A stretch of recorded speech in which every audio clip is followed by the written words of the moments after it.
It began like a scene straight out of a crime thriller, only this time, it was terrifyingly real. Just after midnight, under a sky bruised with clouds and silence, 3 black SUVs rolled up the winding driveway of John Kennedy's secluded Texas mansion. Inside those vehicles sat armed men, members of one of Mexico's most feared cartels, ready to execute raid that would soon become one of the most unexpected and talked about events of the decade.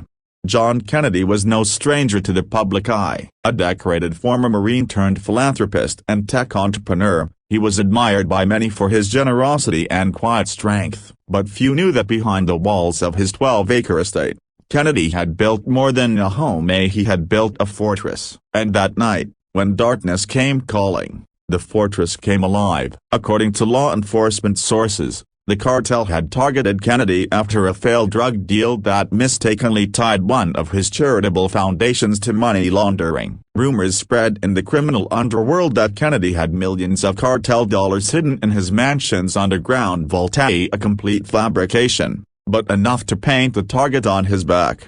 When the cartel's SUVs came to a stop, the men moved fast, breaking through the front gates with practiced aggression. But what they didn't anticipate was Kennedy's readiness. Within seconds, the mansion's security systems activated. Day floodlights bathed the entire property in white, drones took flight from hidden docks, and reinforced steel shutters locked down every entry point.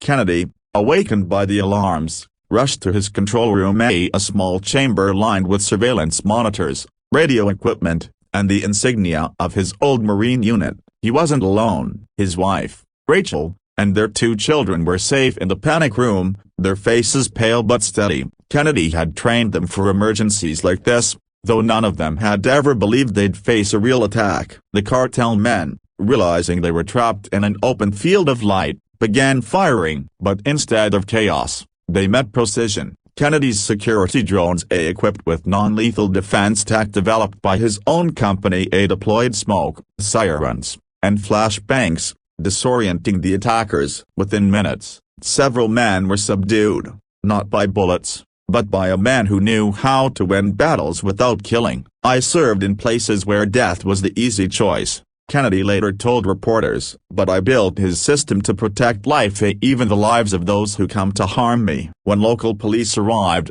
drawn by the alerts Kennedy's system had automatically sent out, they found the cartel members lying on the ground, dazed and disarmed. No one was dead, not even injured severely. And that was what stunned everyone most. The raid made national headlines by dawn. What was intended to be a brutal hit turned into a masterclass in strategy, discipline, and humanity. As investigators pieced together the motive behind the attack, Kennedy refused to cast himself as a hero. Instead, he used his public statement to speak about the deeper issue of the endless cycle of violence that pushed young men into organized crime. "I could have turned those men into corpses," he said during a televised interview, his voice low and steady. "But what would that change? More would come. Their families would grieve, and the machine would keep turning. If we want peace, we have to start by refusing to feed that machine." His words struck a nerve. Across social media, people shared his message, not of revenge, but of resolve. Communities and border states rallied around his foundation, which soon launched a new initiative aimed at giving former cartel members a path to rehabilitation through job training and education. Weeks later, one of the captured raiders, identified only as Luis, wrote a letter from prison. It read, "Greater than I thought I was going to kill a rich man who didn't care about people like me. Instead, he showed me mercy." That night changed everything. The letter went viral. News outlets around the world covered the story not just as a foiled raid, but as a human turning point, a proof that strength doesn't always mean destruction, and that compassion can disarm even the darkest intentions.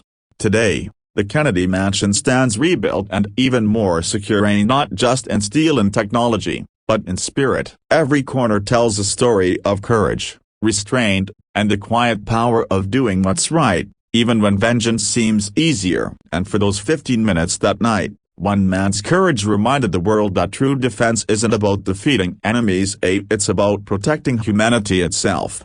In the end, The cartel regretted their attack not because they failed to steal or kill A but because they came face to face with the kind of strength they'd never known before: mercy.